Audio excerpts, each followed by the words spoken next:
अस्सलाम वालेकुम and welcome to fast sports. You are watching golden boot. I am your host Ali Mirza और मेरे साथ मौजूद है सहरियाब अफरीदी। आइए नजर डालते हैं प्रोग्राम में आज की टॉप स्टोरीज पर। जर्मन बुंडेसलीगा में डॉर्टमुंड और हार्डेनहाइम के दरमियान खेले जाने वाले मैच में कोई टीम भी मैच जीतने में कामयाब न हो सकी। इटालियन फुटबॉल लीग सीरिया में एसी मिलान की जबरदस्त परफॉर्मेंस रोमा को एक के मुकाबले में 2 गोल से शिकस्त देकर मैच अपने नाम कर लिया। सासुआलो और वेरोना के दरमियान खेले जाने वाले मैच में सासुआलो की 1 के मुकाबले में 3 गोल से शानदार फतह।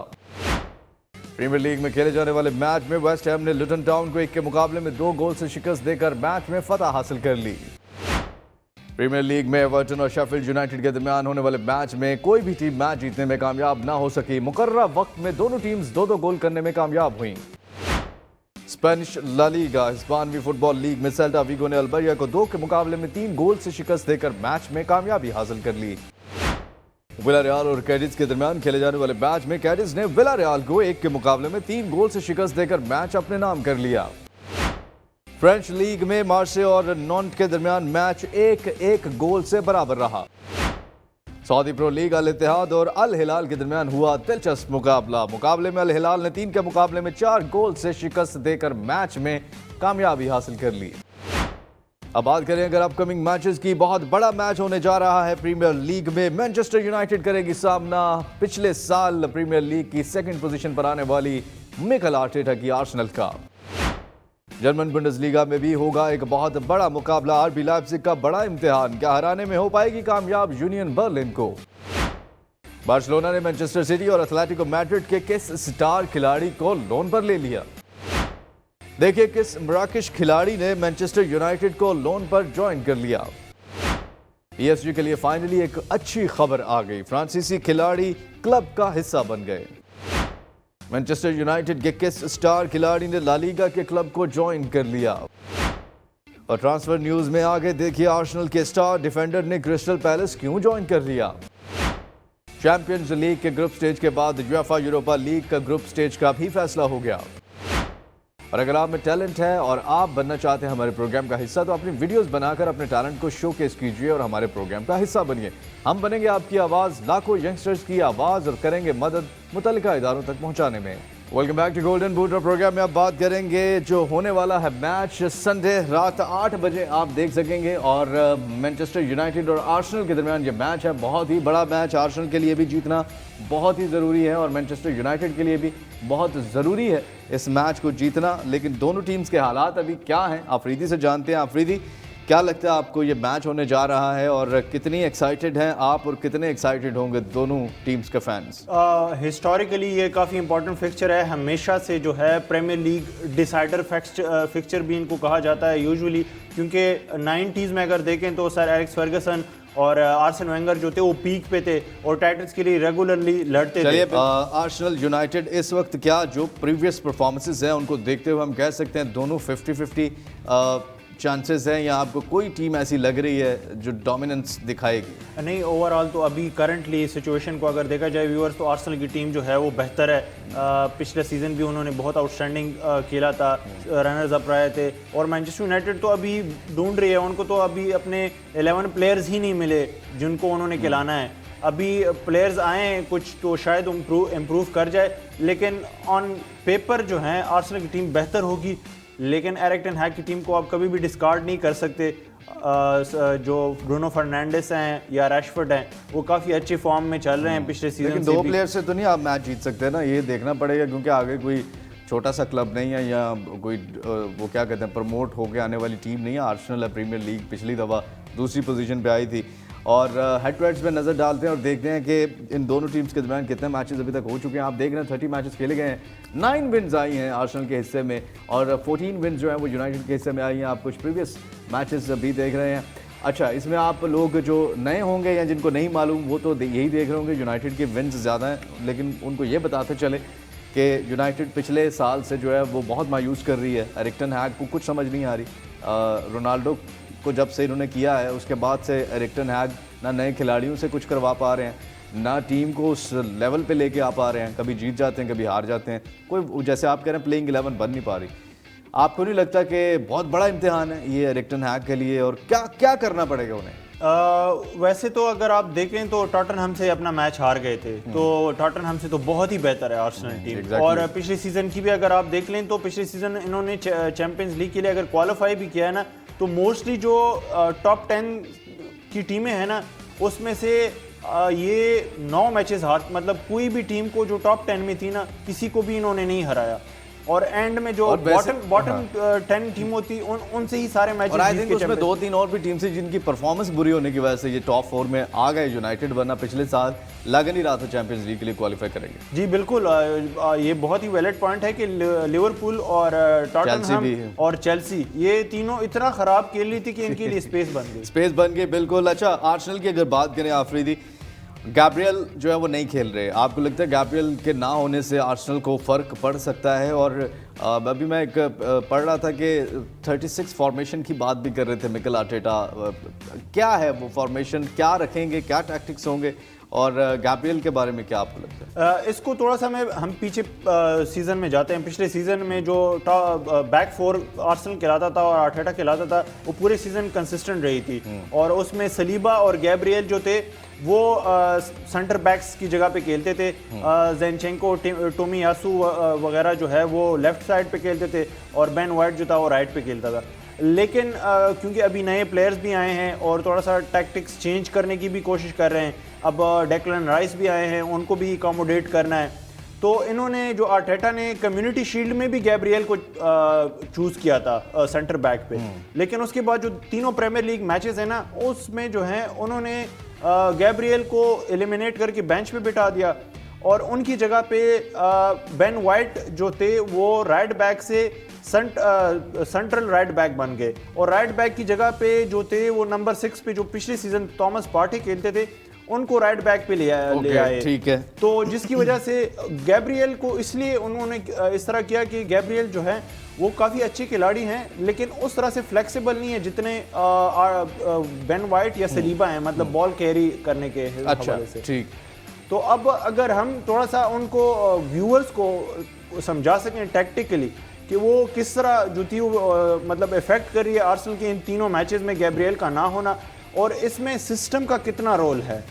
और गोल लीग के हवाले से मुझे बताइए कि क्या उसके क्या टैक्टिक्स हो सकते हैं, क्योंकि गोल लीग्स पिछले कुछ मैचेस में आर्सेनल वैसी आर्सेनल नज़र नहीं आई जो पिछले सीज़न नज़र आई थी। हाँ, वही जो आपने सवाल पूछा उसी का एक तरह से है कि जो टैक्टिक्स हैं वो गैब्रियल जो है वो नहीं खेल रहे, तो उसकी वजह से मोस्टली लोगों को लगता है कि आर्सेनल जो है वो गोल्स कंसीड करी है। अब पिछले 9 प्रीमियर लीग गेम्स में से, जी व्यूअर, जैसे आप देखें इस स्क्रीनशॉट में साफ नज़र आ रहा है कि पार्टी जो हैं वो बेन वाइट की जगह पे, बेन वाइट क्योंकि राइट पे खेलते हैं तो उनकी जगह पे इनफील्ड आके खेल रहे हैं, और बेन वाइट को ताकि स्पेस मिल सके, क्योंकि जो मोस्टली इंपॉर्टेंट चीज़ है ना जो पिछले सीजन में था वो साका और बेन वाइट की जोड़ी थी।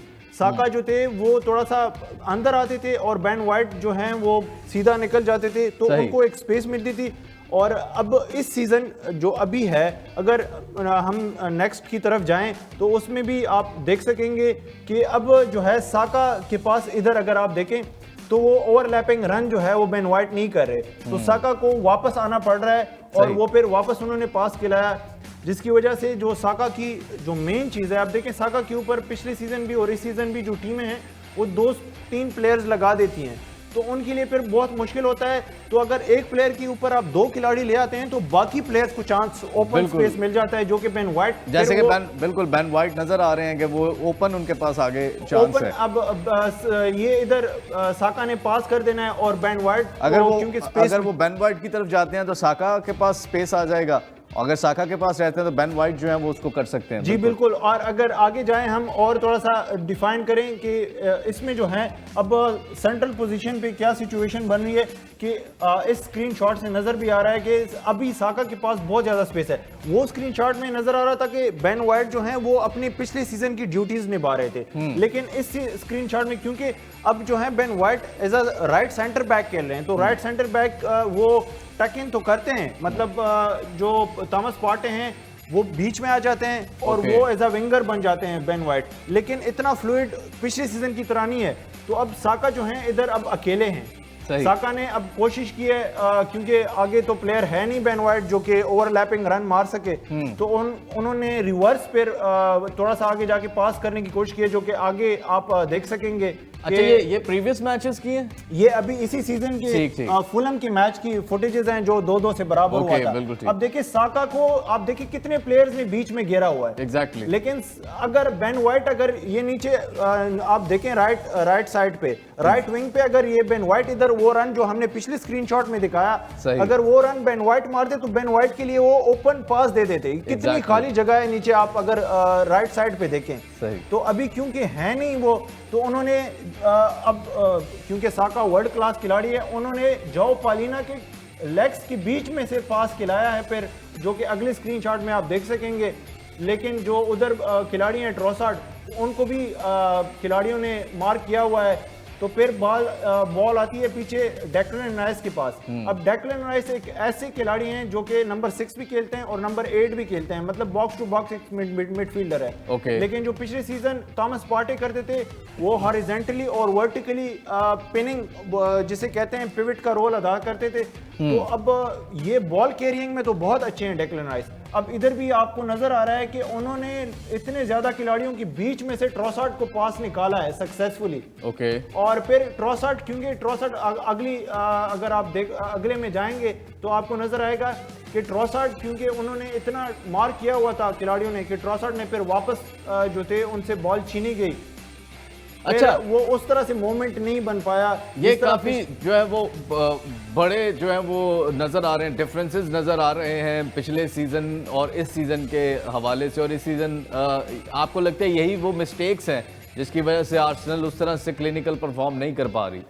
इनको मिस्टेक्स आप नहीं कह सकते, लेकिन ये कह सकते हैं कि टैक्टिक्स चेंज करने की बात है। नहीं, टैक्टिक्स भी चेंज करने की क्या जरूरत थी जब आप एक अच्छी टैक्टिक्स के साथ जीत रहे थे? और अभी आपने अपने वर्ल्ड क्लास प्लेयर जैसे बुकायो साका का भी आप बता रहे थे, उनके लिए भी मुश्किल खड़ी कर दिया आपने। अब इसमें थोड़ा सा समझने की बात यह है कि पिछले सीजन ये सिर्फ प्रीमियर लीग में खेल रहे थे और अभी चैंपियंस लीग में बड़ी टीमों के अगेंस्ट खेलना है, इसीलिए इन्होंने स्क्वाड को बढ़ाया है। अब थोड़ी सी अनफॉर्चुनेट बात यह है कि यूरियन टिम्बर, जो कि बहुत ही अच्छे लेफ्ट पे खेलते हैं और बहुत ही अच्छे प्लेयर हैं जो कि आगे बॉल को कैरी करते हैं, तो वो इंजर्ड हो गए हैं। लेकिन एक और चीज़ जो है, जो इवन अगर ज़िंचेंको का हम इधर मेंशन करें, आप देखें कि क्रिस्टल पैलेस, ये तो फुलम की मैच की हमने स्क्रीनशॉट्स शेयर की, और इसी मैच में एंड में आके ज़िंचेंको को रिप्लेस करवाया गया, वो आए और फेबियो वियेरा आए। अच्छा। जो कि फिर अगर पिछले सीजन हम देखें तो पिछले सीजन ज़िंचेंको लेफ्ट पे खेलते थे। अच्छा। और ज़िंचेंको की खास बात यह है कि वो फिर नीचे आके एज अ नंबर 6 बन जाते थे और पिवट बन जाता था, डबल पिवट बीच में थॉमस पार्टे और ज़िंचेंको का। और ज़िंचेंको की खास बात यह है कि वो फिर डायगोनल बॉल्स बहुत अच्छी खिलाते हैं, मतलब वो बॉल कैरियर भी अच्छे हैं और डायगोनल्स बॉल भी खिलाते हैं। तो ये अब मैनचेस्टर यूनाइटेड के खिलाफ मुझे अब मोस्टली लोग क्रिटिसाइज कर रहे हैं कि गैब्रियल के एब्सेंस की वजह से ये हो रहा है। लेकिन ये प्रॉपर एक सिस्टम है जो कि पिछले सीजन बहुत ही सक्सेसफुल रहा था। अच्छा, मैं यही पूछना चाह रहा हूँ कि आपको लगता है कि ये टैक्टिक्स मैनचेस्टर यूनाइटेड के अगेंस्ट काम करेंगी? अब क्योंकि जो ये अभी 3 मैचेस थे वो इतने टफ टीमों के अगेंस्ट नहीं थे, इसीलिए ही आर्टेटा ने एक्सपेरिमेंट किया इन टैक्टिक्स के साथ। मुझे नहीं लगता, मुझे लगता है कि मैनचेस्टर यूनाइटेड के खिलाफ ये वही पुराने सिस्टम पे जाएंगे, गैब्रियल और सलीबा दोनों खेलेंगे। अच्छा। और राइट बैक पे जो हैं वो एक proper right back Ben white को खिलाएंगे, जो पिछले सीजन भी, क्योंकि बेन वाइट जो हैं वो साका के साथ काफ़ी अच्छे रन मारते हैं। दूसरी साइड पे जो है वो ज़िंचेंको काफ़ी अच्छा जो है बॉल डिस्ट्रीब्यूट भी करते हैं, दूसरा वो सेकंड पिवट भी बन जाते हैं। सही। और व्हाट अबाउट मार्कस रैशफोर्ड, वो क्या करेंगे अकेले? वो ऑब्वियसली अकेले तो कुछ नहीं कर सकते, लेकिन उनके लिए जो इम्पोर्टेंट बात है वो है मार्कस रैशफोर्ड, क्योंकि अब पिछले 2 मैचेस में भी अगर आप देखें तो चांसेस बहुत ज़्यादा क्रिएट करके दे रहे हैं। पिछले सीजन वो क्या करते थे कि पिछले सीजन उन्होंने उनको प्योर स्ट्राइकर बनाया हुआ था, अब इस सीजन जो है वो थोड़ा सा क्रिएटिव रोल उनको मिल गया है कि वो चांसेस क्रिएट कर रहे हैं और अपनी पोजीशन भी रेगुलरली कभी लेफ्ट विंग पे जाते हैं, कभी राइट विंग पे जाते हैं, और एक फ्री रोल, जैसे फुटबॉल की टैक्टिक्स में या फुटबॉल की टर्मिनोलॉजी में आप नंबर 10 भी कह सकते हैं। ओके, सही। चलिए, let's see Manchester United Arsenal के दरमियान संडे को रात को ये मैच 8 बजे पाकिस्तानी वक्त के मुताबिक आप देखेंगे और बहुत ही ज़बरदस्त ये मुकाबला होने जा रहा है। और तो कल के प्लान्स फिर आप कैंसिल कर सकते हैं, रात को जो है वो डिनर और जो भी आपके प्लान्स हैं बाहर आउटिंग वाउटिंग है वो आप कैंसिल कर सकते हैं, क्योंकि बहुत ही ज़बरदस्त ये मैच मैं तो कर रहा हूँ, आफरीदी आप भी कर रहे हैं। ऑब्वियसली मैं आर्सेनल के मैच को तो जी हाँ बिल्कुल, ये मैच मिस नहीं कर सकते और मंडे को फिर हम आपके साथ इसके बारे में डिटेल में डिस्कस करेंगे। यहाँ पर एक छोटी सी ब्रेक का वक्त हुआ चाहता है। Welcome back to golden boot और प्रोग्राम में अब हम बात करने जा रहे हैं West Ham versus Luton Town. जो मैच हुआ है ये मैच वेस्ट हैम ने एक के मुकाबले में 2 गोल्स से अपने नाम कर लिया है और बहुत ही शानदार परफॉर्मेंस यहाँ पर वेस्ट हैम की। जी हाँ बहुत ही ज़बरदस्त यहाँ पर ये match West Ham versus Luton Town के दरमियान। अफरीदी किस तरह से देखते हैं आप इस मैच को? वैसे तो अगर वेस्ट हैम की बात की जाए उन्होंने काफ़ी अच्छी स्पेंडिंग की है, बहुत ही अच्छे खिलाड़ी खरीदे हैं और एक न्यूली प्रमोटेड साइड लुटन टाउन जिसकी पूरे स्टेडियम की कैपेसिटी 10,000 है, तो उन्होंने जिस तरह टफ फाइट दिया और एंड में आके मैच को बराबर कर दिया था और जिस तरह अटैक्स कर रहे थे ऐसा लग रहा था कि शायद पॉइंट्स ले जाएंगे और जो इनके लिए बहुत बड़ी अचीवमेंट होती, क्योंकि यूरोपा कॉन्फ्रेंस लीग की भी चैम्पियन है वेस्ट हैम और अभी डेविड मॉयज के अंडर जो है वो बहुत ही स्ट्रॉन्ग टीम बन गई है, तो ये एक अच्छी बात होगी।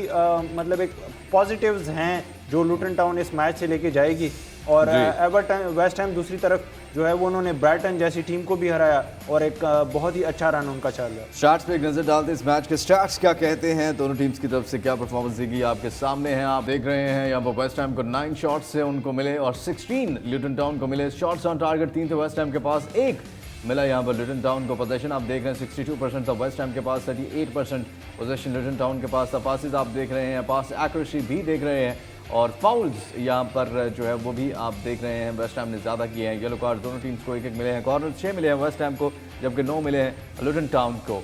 और जैसे आप कह रहे हैं लुटन टाउन जिस तरह का क्लब है 10,000 स्टेडियम की कैपेसिटी वाला क्लब, उन्होंने इतना टफ टाइम दिया है उस वेस्ट हैम को जिन्होंने ब्राइटन को हराया है, तो लुटन टाउन के बारे में आप कह सकते हैं कि इस प्रीमियर लीग में कुछ और बेहतरीन परफॉर्मेंसेज उनकी तरफ से देखने को मिल सकती हैं। एटलीस्ट एक आध अपसेट्स हमें बड़े देखने को मिल सकते हैं और ख़ास करके इनके कैनलवर्थ रोड जो इनका स्टेडियम है यहाँ पे बहुत सारी टीमें जो हैं, वैसे तो प्रोमोटेड टीम है, इतने बड़े नाम भी इनके पास नहीं है ऑन पेपर, लेकिन बहुत इस टीम से बड़े नाम निकल सकते हैं, यानी छोटे नाम जो कि बड़े बन सकते हैं जी बिल्कुल, और तंग कर सकती है बड़ी टीमों को, जिस तरह अभी हमने देखा है कि वेस्ट हैम को इन्होंने तंग किया। जी हाँ, और जो प्लेयर हमने फीचर किया इस मैच में वो हैं जेम्स वार्ड-प्राउस, बहुत ही शानदार खिलाड़ी हैं। इनके स्टार्ट्स पे एक नज़र डालते हैं इस मैच में क्या परफॉर्मेंस थी जिम वार्ड-प्राउस की। आप देख रहे हैं गोल भी किया अपनी टीम के लिए, एक्यूरेट पासेस 89% थे, असिस्ट 1 किया है, टचेस आप देख रहे हैं 93% थे, पासेस इनटू फाइनल थर्ड 15 थे और उसके साथ साथ आप सक्सेसफुल ट्रिबल्स देख रहे हैं 100% थे, एक्यूरेट लॉन्ग बॉल्स 62% थी और रिकवरीज भी आप देख रहे हैं 12 थी, कॉर्नर्स 6। क्या कहेंगे वार्ड-प्राउस के बारे में? वेस्ट हैम के अलावा किसी और क्लब से ऑफर आ सकती है इनको?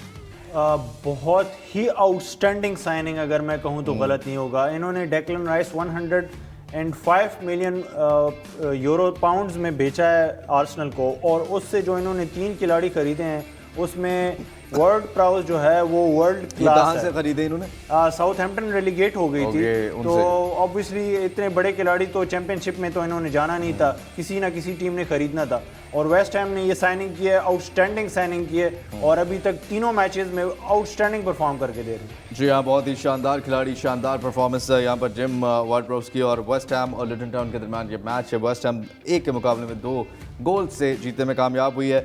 नेक्स्ट मैच जिसकी हम बात करने जा रहे हैं वो एवर्टन वर्सेस शेफील्ड। एवर्टन और शेफील्ड का मैच जो कि बराबर हुआ है 2-2 गोल्स के साथ। जी हाँ, 2-2 गोल से ये मैच बराबर हुआ और बहुत ही शानदार परफॉर्मेंस दोनों टीम्स की तरफ से। अफरीदी, एवर्टन के बारे में मैं आपसे पूछना चाहूँगा, पिछले सीजन भी मौजूदाती तौर पर रेलीगेशन से बच गई थी, अब क्या नज़र आ रहा है आपको?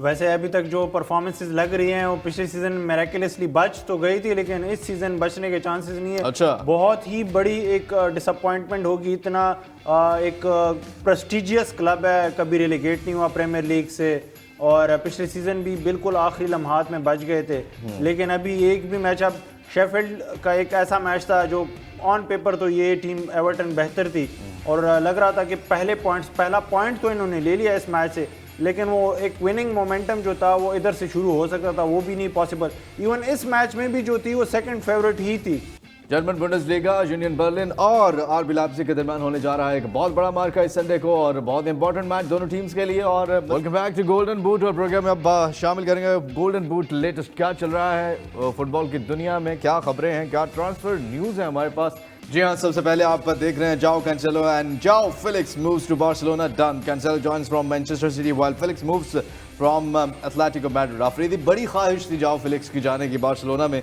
और कल मैं उनके ऑफिशियल जो पेज था उस पर भी देख रहा था कि बहुत खुश हैं जाओ फिलिक्स को लेके बार्सिलोना। बार्सिलोना से ज़्यादा जाओ फिलिक्स खुद बहुत खुश है, क्योंकि जुलाई में उन्होंने कह दिया था कि मैंने तो अगर जाना है तो बार्सिलोना ही नहीं, तो जाना अब ये है। दो प्लेयर चले गए हैं, ठीक है, फाइनली है चले ही गए हैं, हम सारी वो अपडेट्स देते रहे हैं क्या हुआ इनका, कहाँ जा रहे थे, कैसे हुआ। तो अब लोन पे गए हैं, तो अब बार्सिलोना को फ़र्क पड़ेगा।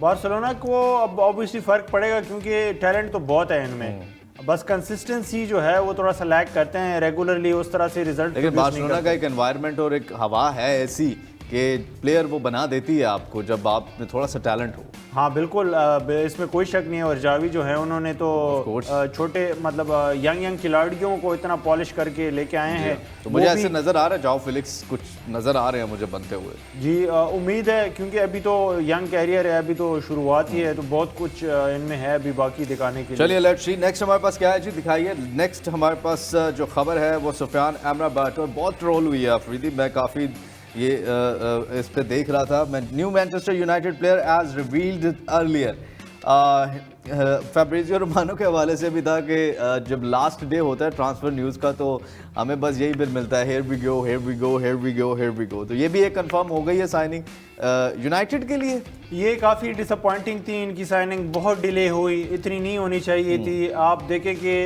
मतलब एंड में लोन पे लिया है और बाय की क्लॉज रखी है कि अगले सीज़न हम 20 मिलियन दे के तो आपसे फिर बाय कर लेंगे। अभी हमारे पास फाइनेंशियल इतने वो पैसे है नहीं कि तो अच्छा इजाफा होगा।